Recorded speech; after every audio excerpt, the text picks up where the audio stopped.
एक दफा का जिक्र है। किसी जंगल में एक कौवा रहता था जिसकी दो बीवियां थी और एक बेटा था। कौवे की दोनों बीवियां हर वक्त आपस में झगड़ते रहते थे, जिससे कौवा अपने दो बीवियों के आपस के झगड़े से बहुत तंग आ चुका था। कौवा कभी कभार चिंटू चिड़िया के पास गपशप लगाने के लिए आता था। एक दिन दोनों आपस में गपशप लगा रहे थे तो कौवे ने चिंटू चिड़िया से कहा, आज गर्मी बहुत ज्यादा है, क्यों ना हम दरिया पे नहाने के लिए चले जाएं। तो इस पर चिंटू चिड़िया ने कहा कि अगर तुम्हारे दोनों बीवियों को हमारी दोस्ती का पता चला तो वो हमें जिंदा नहीं छोड़ेंगे फिर। तो इस पर कौवे ने कहा, ये बात तुम जहन में भी ना लाओ, उसको तुम छोड़ो, बस आज गर्मी बहुत ज्यादा है, चलो नहाने के लिए चलते हैं। तो दोनों मान गए और दरिया किनारे पहुंच गए और दरिया में नहाने लगे।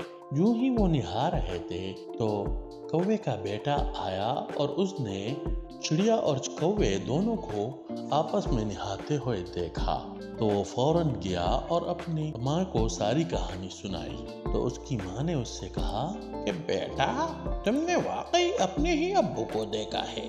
तो उसके बेटे ने कहा, क्यों नहीं माँ, बिल्कुल मैंने ही उसे देखा है।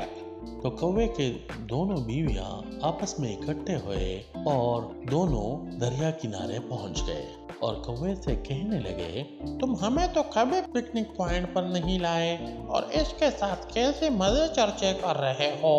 तो इस पर कौवा बोला कि तुम लोगों के आपस के झगड़े से मैं तंग आ चुका हूँ, इसलिए मैं तुम्हें कहीं भी नहीं ले जा सकता।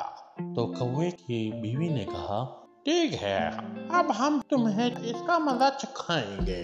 तो कौवे के दोनों बीवियों ने डंडे उठाए और कौवे और चिड़िया के पीछे लग गए। कौवा और चिड़िया आगे आगे भागते गए और कौवे के दोनों बीवियां उसके पीछे भागते दोनों को वहां से भगाया।